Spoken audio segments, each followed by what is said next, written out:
This is a Cleco, and in the aircraft industry, we use it to hold two pieces of sheet metal or two things together until we can rivet it.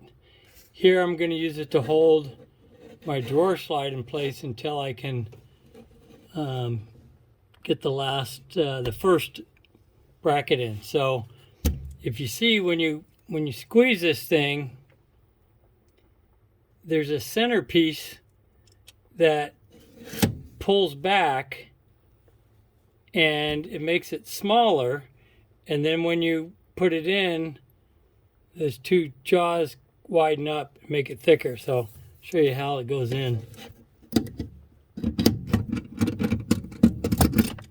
There, so now that's in place, and I can go over here and do my first rivet over here.